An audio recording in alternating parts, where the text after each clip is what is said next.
A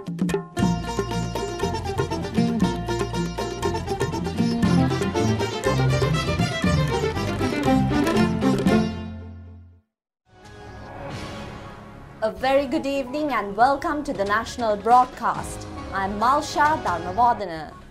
I'm Moin Hettiarachchi and here are today's headlines. The government says the exact gazetted draft of the 20th Amendment to the Constitution will be presented to the Parliament. Stern warnings to MP Harin Fernando at the Presidential Commission on Easter Sunday attacks. Prime Minister Mahinda Rajapaksa on observation of the Colombo Port City project. Low-interest housing loans for middle-income earners. Colombo International Book Fair set to commence tomorrow. Growing concerns in Europe with an alarming rise in coronavirus cases. World Health Organization issues a warning to the region.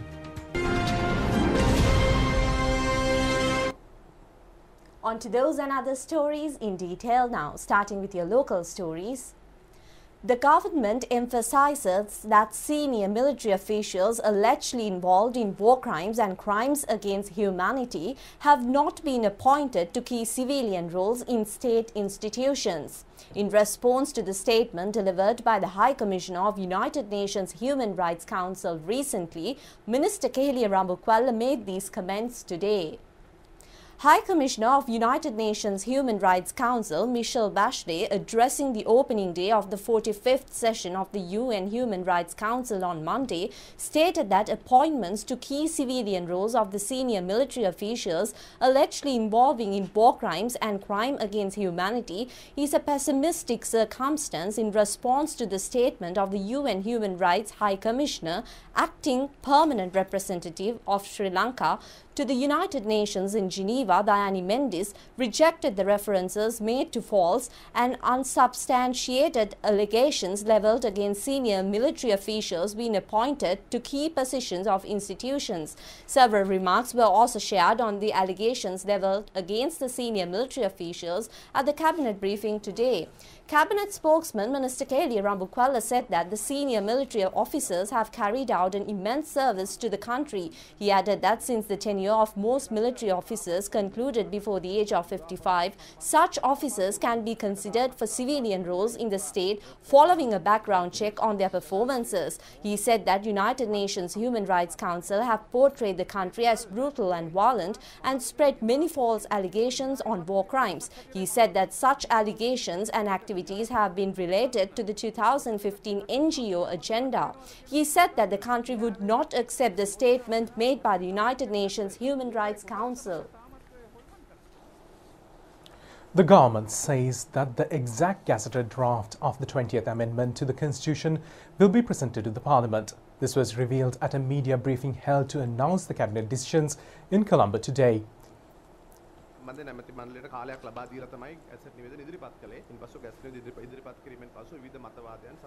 Co-cabinet spokesman Minister Ramesh Patirana said that the gazette in this regard was issued after providing a time period for the Cabinet of Ministers. He said that subsequently various opinions and views surfaced sociologically and politically. He said that the recommendations of the committee and various political and sociological views and opinions will be considered when revising the draft amendment. He said that this act has not been revoked. The 156th birth anniversary commemoration of Anagarikadharmapala was held under the patronage of President Gotabaya Rajapaksa. The ceremony took place at the Mahabodhi Agra Shravaka Mahaviharaya in Maligakanda today. President, who engaged in religious observances at Dhatu Mandire at Agra Shravaka Viharaya, paid floral tribute before the Dharmapala statue inside the main hall. Born to a devout Buddhist family in 1864, Devi Theva Vitharana became the Anagarikadharmapala, the leading light of Buddhist resonance movement in Sri Lanka. He was a leading figure in Sri Lankan independence movement against British rule.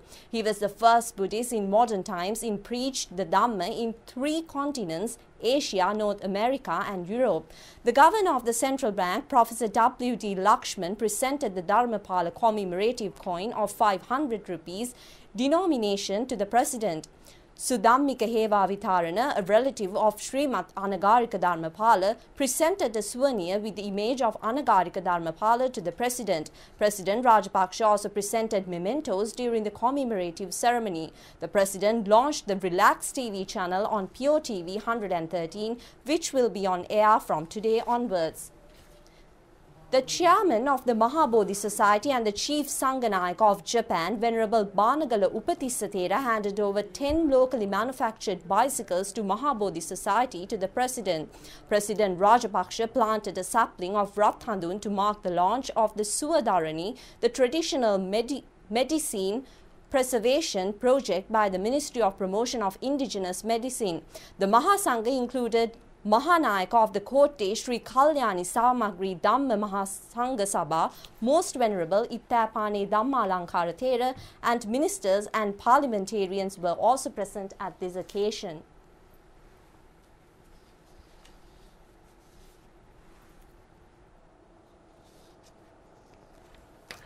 Meanwhile, today marks the 6th anniversary of the Colombo Port City Development Project.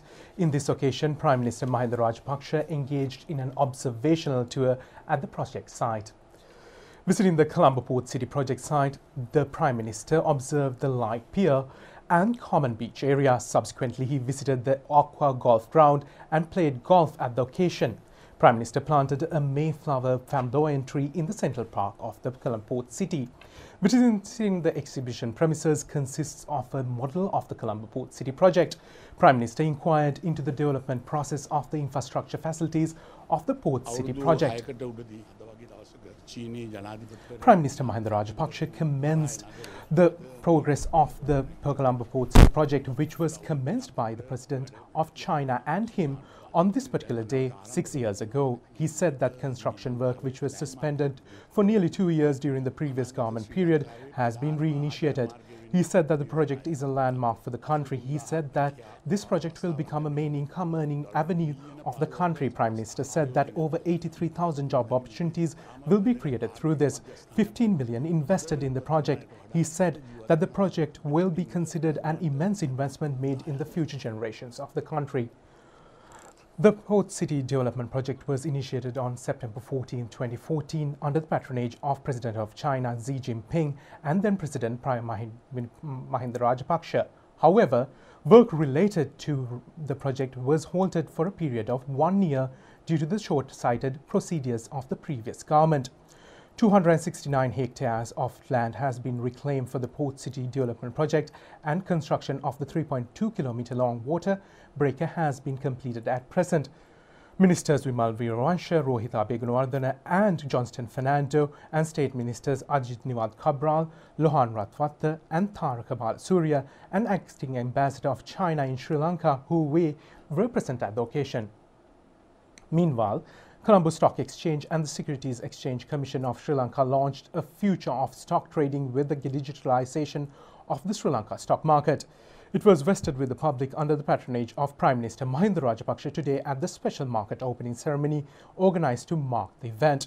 The Prime Minister also launched the new website of the newly digitalized Sri Lanka Stock Exchange. Under this initiative, an online account opening process will be initiated whereby an investor could open a central deposit account, also known as a CDS account, to start trading and make settlements without the need to physically visit an office of the stockbroker. This initiative aims to ensure Sri Lanka as a global financial hub. State Ministers Ajit Niwad Cabral, Shehana Samasinghe and Lohan Ratwatte and Secretary to the Treasury S. Attarigala were present at this occasion.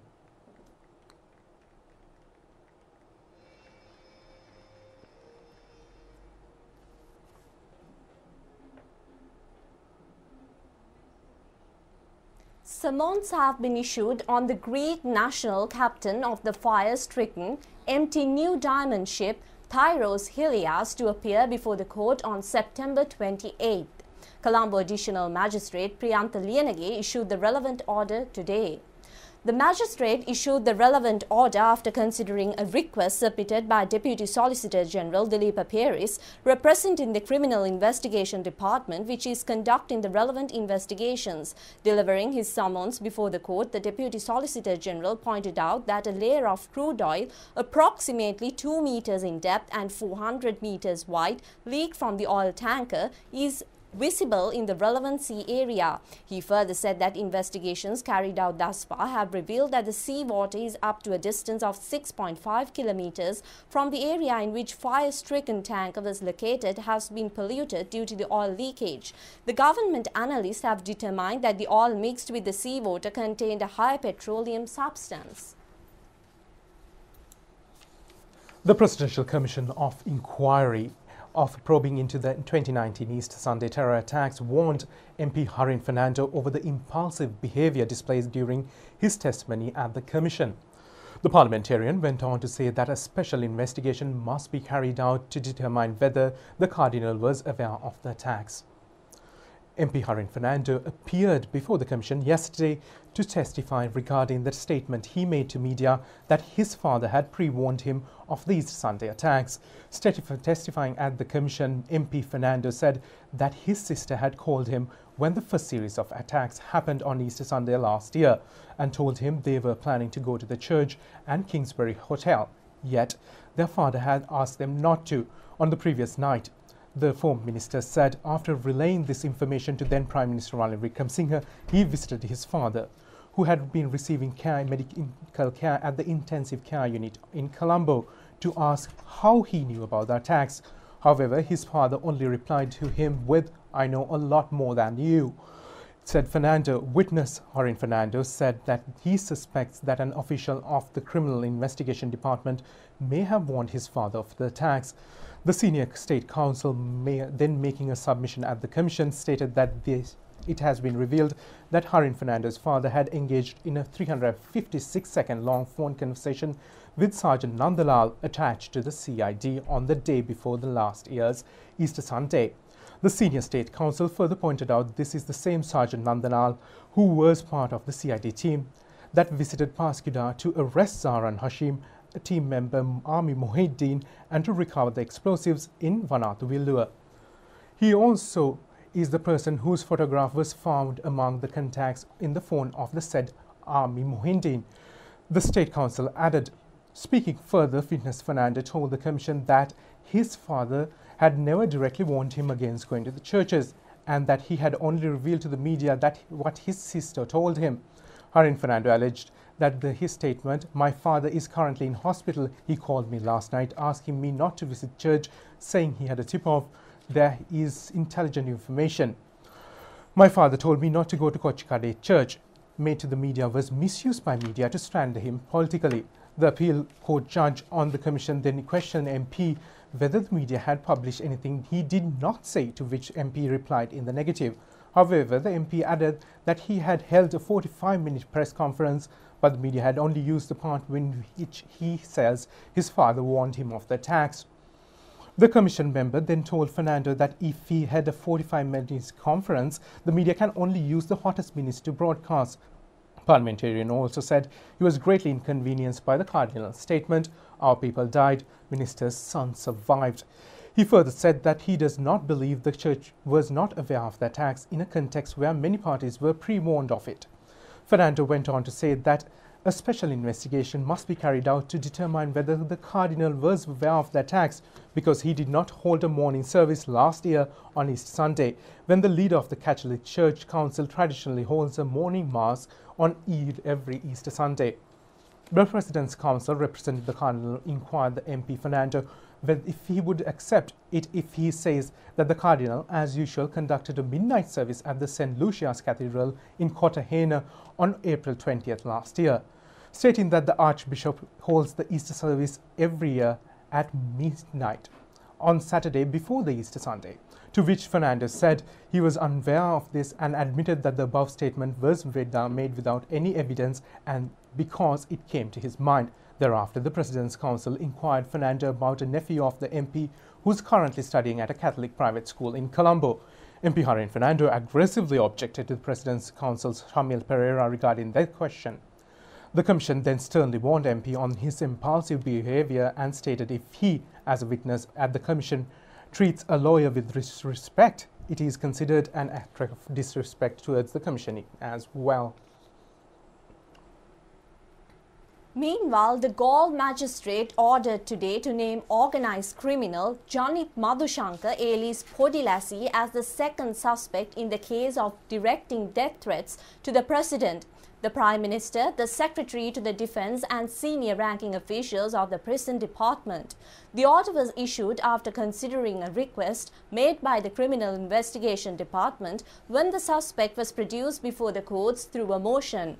Department of Attorney General and the Criminal Investigation Department presented submissions before the Galle Magistrate on September 8, requesting permission to record statements from organised criminals Tharaka Pereira alias Koskoda Tharaka and Podilasi when the prison premises. The request was made to record statements with regard to the case in connection to the death threats directed to the President, the Prime Minister, the Secretary to the Defence and the senior ranking officials of the Prison Department. Accordingly, the courts granted permission to the officials of the Criminal Investigation Department to record statements within the prison premises. After considering the submission, Galle Magistrate Harshana Kakunavela ordered to remand Podilasi until September 25th with regard to the court case. A strict security prevailed in the vicinity of Galle Fort Court Complex, and following the magistrate order, the suspect was transported to Balapitiya Magistrates Court to produce him for another court case.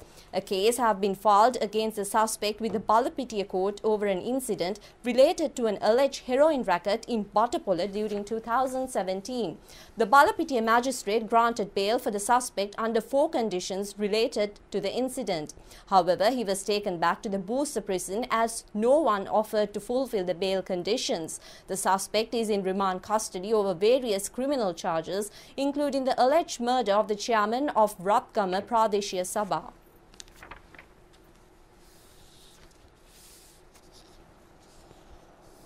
Now for a global update on the coronavirus.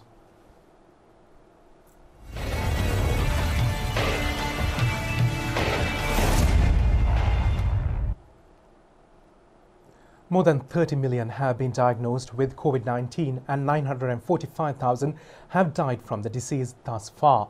More than 2.2 million people have recovered from the disease. The World Bank chief economist says the pandemic-caused recession will exacerbate inequalities in the world. He also stated that the global economic recovery from the crisis originated by the pandemic in may take as much as 5 years. She added that for the first time in 20 years, global poverty rates will rise following the crisis. The International Federation of Red Cross and Red Crescent Societies warned that the novel coronavirus is driving discriminations toward vulnerable communities in Asia, including migrants and foreigners.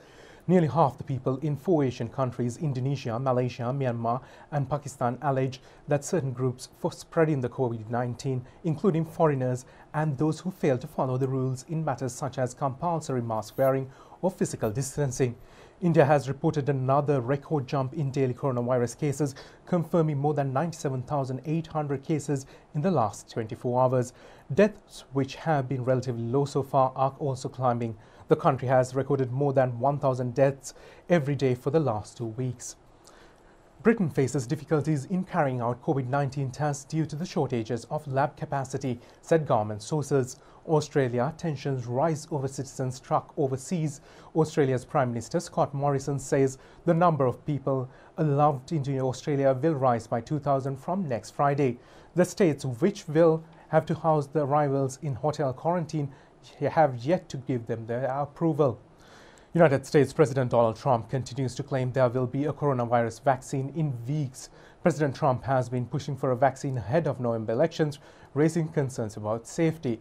The number of COVID-19 cases in the United States surpassed 6.14 million as of today. International passengers arriving in Abu Dhabi airport will now have to wear a tracking device while they complete a mandatory 14-day home quarantine due to COVID-19. Those arriving at Abu Dhabi airport would be fitted with a medically approved wristband, which is removed after the 14 days of home quarantine. The upcoming flu season may increase the pressure on hospital systems in many countries as the COVID-19 pandemic has put great stress on testing systems worldwide, officials from the World Health Organization said yesterday. Maria Van Kokove,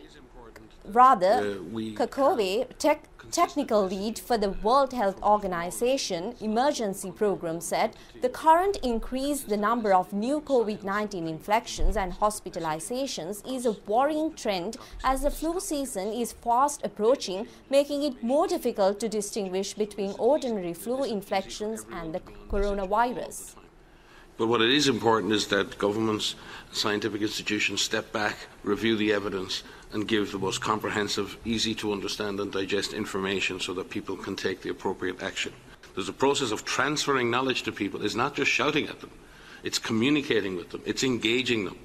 It's understanding the confusions. It's understanding their concerns. It's understanding their apprehension and not laughing at it and not turning that into some kind of political football.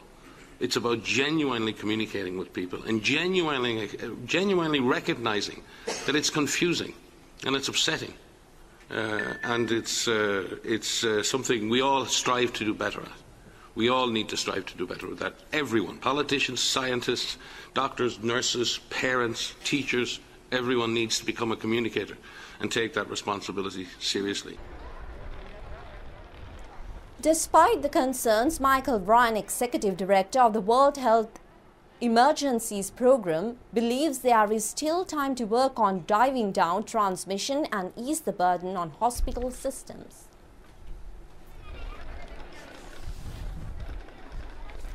What is really worrying, I think, for us is that we're not only seeing an increase in the case numbers, but we're seeing an increase in the hospitalizations, we're seeing increases in ICU, and this is a number of countries that we're seeing this in across the Northern Hemisphere, particularly in certain parts of Europe, in Spain and in France, in the eastern part of Europe, in Georgia, Montenegro, Ukraine, in some states in the United States.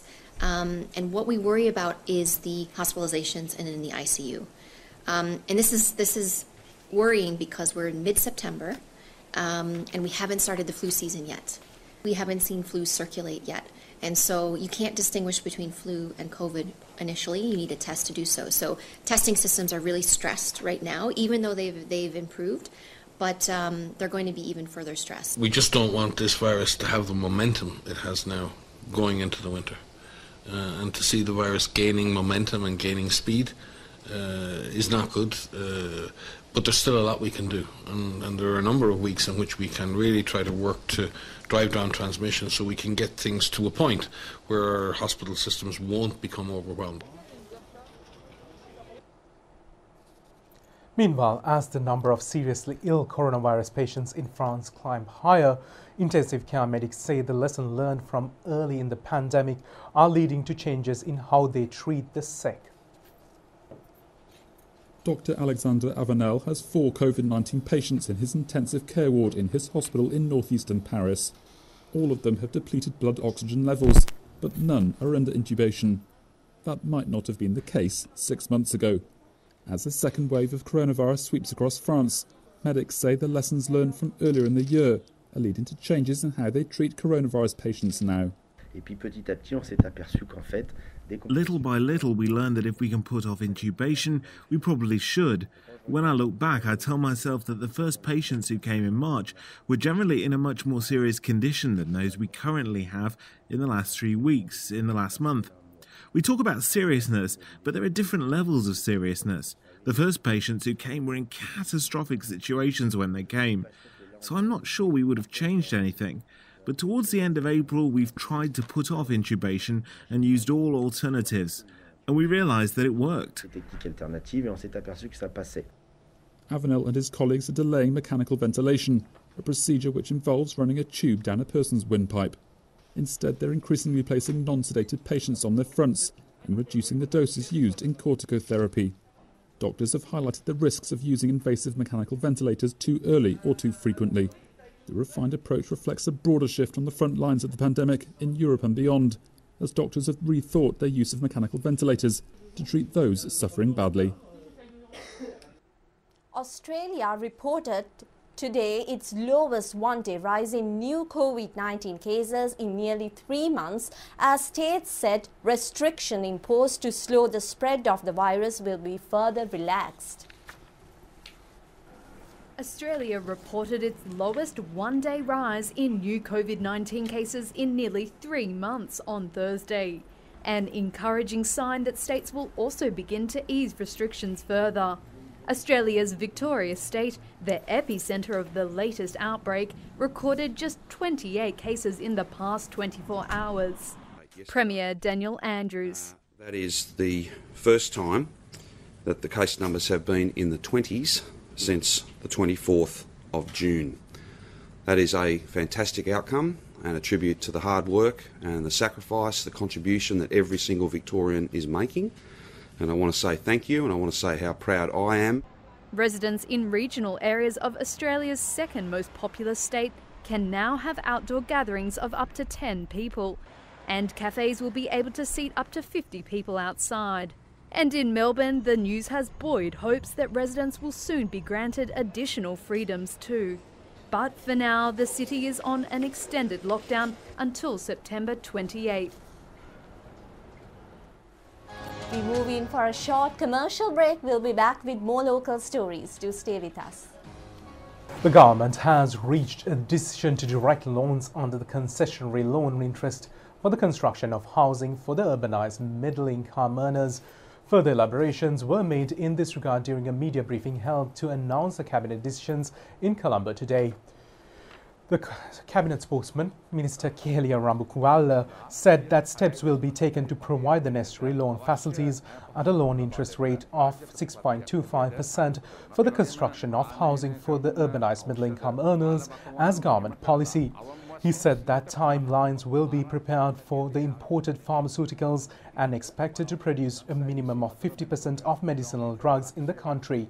He also said that decisions has been reached to complete 100,000 kilometers program at the end of 2024, allowing for travel across the country within 3 hours using the main road system.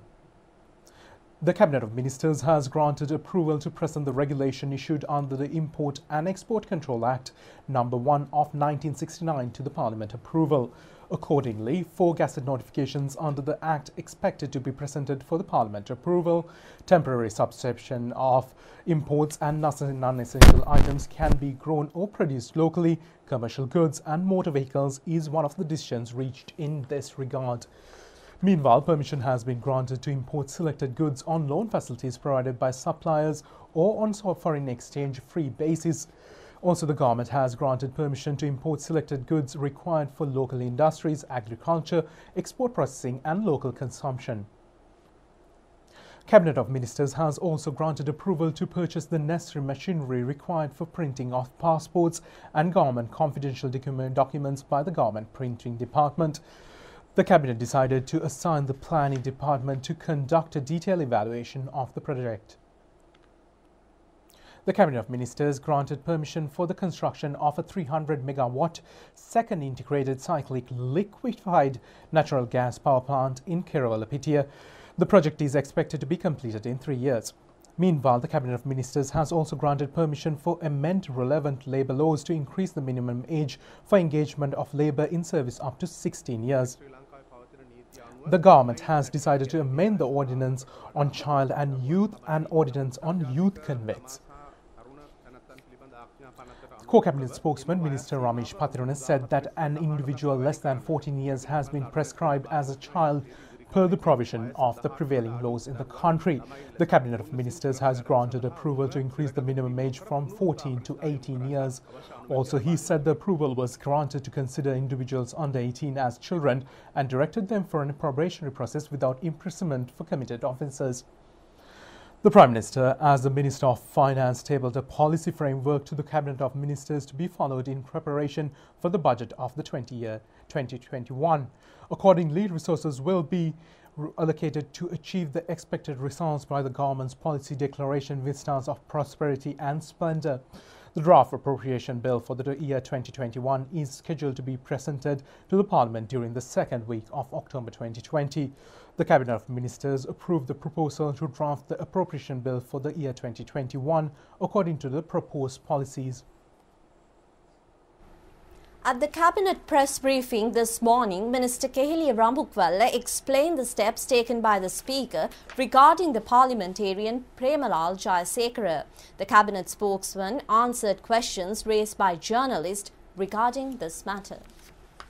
The murder is not something that anyone can be happy. The consequences of murder also is something which we are all sad about. But the issue here is when a court gives a decision, a lower court gives a decision of a murder and a higher court has turned it down and given the right. And if the Speaker stops it, the basic principles of good governance immediately. Because then the Parliament overpowers the judiciary. The same judiciary who gave the judgment at that point in time, all of you all praised, saying that judiciary is fair and unbiased. Now the same judiciary or a higher court gives a decision, then you all come out with all these things. And if the Speaker turns it down, then where is the good governance? A judicial procedure has been turned down by the Speaker.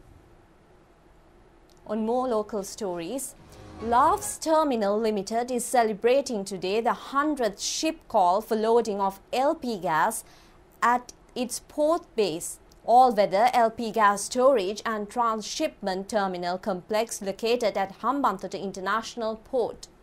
This facility was built and now operated by Love's Terminal Limited, which is fully owned subsidiary of Love's Gas PLC.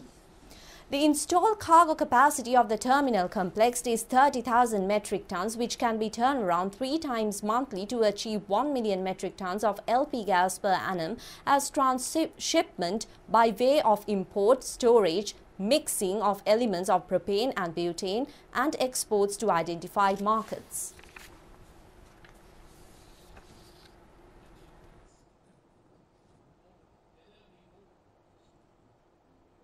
I believe that Laos have been always committed for the economic development of this country. Within next 1 year, we will be utilizing this terminal to cater to most of the emerging Asian LPG requirement. Meanwhile, the police have confirmed that a penalty of 2,000 rupees will be imposed on motorists who violate the traffic lane law from Monday. Meanwhile, the traffic lane law will be implemented as a pilot project on today and tomorrow. The traffic lane law has been initiated targeting Sri Jayawardanas Kote Road and Baseline, High Level and Gaul roads as a solution for the heavy traffic congestion. The police have confirmed that a fine of 2,000 rupees will be imposed from Monday in related to 14 violations relevant to the traffic lane law. Accordingly, buses, three-wheelers and motorcycles must occupy the specially reserved lane law under the traffic lane law. Vehicular movements will be observed and monitored through the drone cameras and CCTV cameras. Director of the Motor Traffic and Road Safety SSP Indika Hapugoda said that the pilot project has been extended by 2 more days in order to bring more drivers of the three-wheelers and motorcycles into the right path. He said that the traffic lane law will be imposed from Monday, September 21st onwards. The Colombo International Book Fair set commence tomorrow at the BMICH premises. The annual book fair organized by Sri Lanka Book Publishers Association set to take place for the 22nd occasion. The exhibition was held on September 27th and will open from 9 a.m. to 9 p.m. The chairman of the association has said that this book fair is a special occasion where the readership, writers and publishers gather in one place.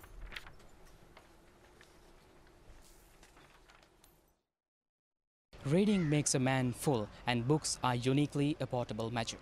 We are here at the BMICH and all are set to commence the Sri Lanka's largest book exhibition organized annually by the Sri Lanka Book Publishers Association, and it is none other than the Colombo International Book Fair. A video footage consists of conduct of former State Minister Vijayakala Maheshwaran for the release of the main suspect Shashikumar Aries Swiss-Kumar of the incident related to the alleged rape and murder of the girl child Sivaloganathan Vidya was released today. It was revealed before the Presidential Commission of Inquiry on Politically Victimization. The complaint lodged by the police constable Jnanalingam Mayuran, who was attached to the Chunnagam police station and currently in prison, was taken up for hearing before the commission today. One of the defendants named in the complaint, former State Minister Vijayakala Maheshwaran, appeared before the commission today. The police constable informed the commission that the suspect was tied to a light post and continued to assault him 2 days after the alleged murder of the girl child Vidya. The police constable then submitted a video footage as evidence which indicated that upon her arrival on the scene, the former State Minister had allowed the suspect to flee without handing him over to the police. The complaint further said that he was given a 10-year imprisonment over an alleged drowning of a suspect who had been on the run after being arrested over a robbery occurred in Chunnagam Police Division in 2011 upon political interference. The chairman of the commission said that the Attorney General's department is also responsible in this regard. Today is the 114th birth anniversary of late JR Jayawardanas, who was the first executive president in the country. Former President late JR Jayawardanas introduced the present constitution in the year 1978. The function commemorating the birth anniversary was held in the vicinity of his statue located in the National Employees Association headquarters under the patronage of the General Secretary, Minister Akila Viraj Karyavasam and Deputy Leader Ruwan Vijayawardena. Late former President was known as a progressive leader who led the United National Party towards victory and amid difficult situations. The introduction of the 13th Amendment to the Constitution as a solution to resolve the issue pertaining to North and East was carried out during the governing period of the late former President JR Jayawardanas. New Deputy Leader of the party, Ruwan Vijayawardena, said that his objective to transform the United National Party back to the Jayawardena era. That's it for tonight's English News telecast. Thank you for joining us. Good night. Good night.